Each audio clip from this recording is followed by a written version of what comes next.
Halo, perkenalkan nama saya Rehsana. Saya merupakan mahasiswa PPG Prajabatan Angkatan 2 tahun 2003.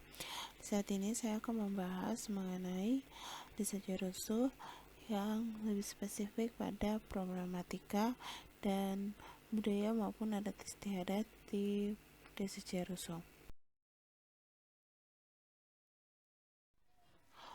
Ada berbagai macam problematika yang terjadi di desa Jerusu, yaitu yang pertama, tidak adanya listrik. Pemerintah memang sudah membangun alat-alat yang akan digunakan untuk adanya listrik di desa Jerusu, namun alat-alat tersebut hanya sebagai pajangan. Yang kedua, sinyal telepon.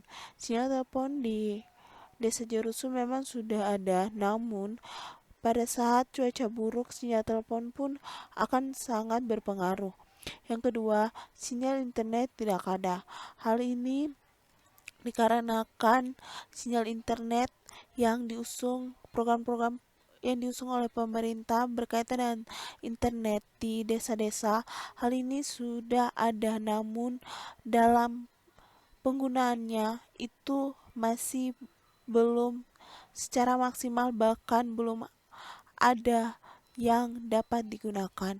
Yang kedua, jalan masih sirdu. Hal ini dikarenakan beberapa jalan di desa Jerusu masih dikatakan buruk. Yang kedua, puskesmas hanya satu untuk satu pulau Romang. Hal ini terdapat di desa Jerusu dengan jarak dari pusat desa ke puskesmas kurang lebih 3 km. Yang selanjutnya, SMA hanya satu di Pulau Romang. Hal ini dapat berpengaruh kepada pendidikan di Pulau Romang itu sendiri, karena hanya ada satu SMA di Pulau Romang. Selanjutnya, transportasi umum yang tidak ada. Hal ini dikarenakan masih banyaknya jalan-jalan yang belum memadai dan penggunaan transportasi yang dipakai oleh masyarakat menggunakan transportasi pribadi. Soal di pemerintah desa Jerusu, yakni ada Soa Manayain, Puka-Puka, Loitilu, Haikraram.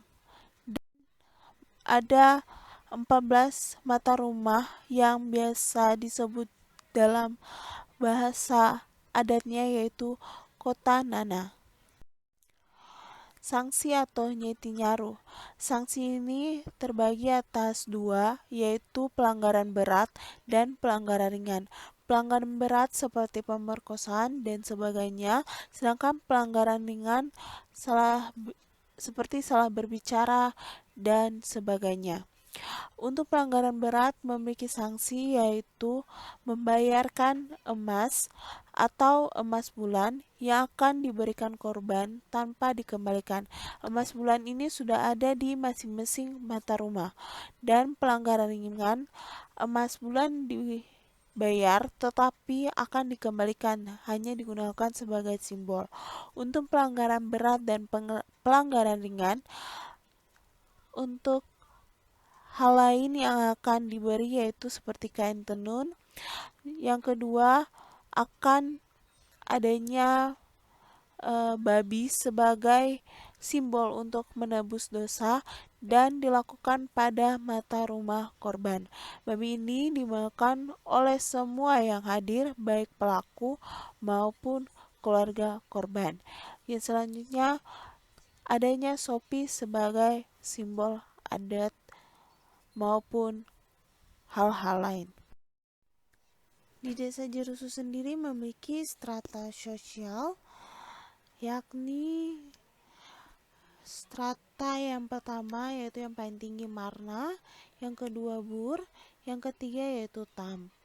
Untuk dari strata-strata sendiri, sejauh ini tidak ada sanksi bagi yang menikah beda strata sosial.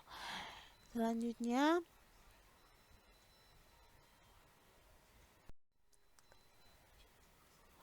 untuk tarian di Pulau Romang, terkhususnya di Desa Jurusu juga ada yang namanya tarian seka.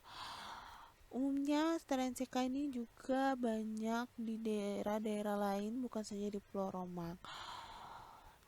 Tarian seka ini biasanya digunakan untuk kegiatan besar seperti 17 Agustus, atau tarian seka ini juga biasa disebut tarian tanah. Selanjutnya, adat masuk meminta. Hal ini dalam bahasa tradisional di Pulau Romang, Desa Jurusu, yaitu kalkamita.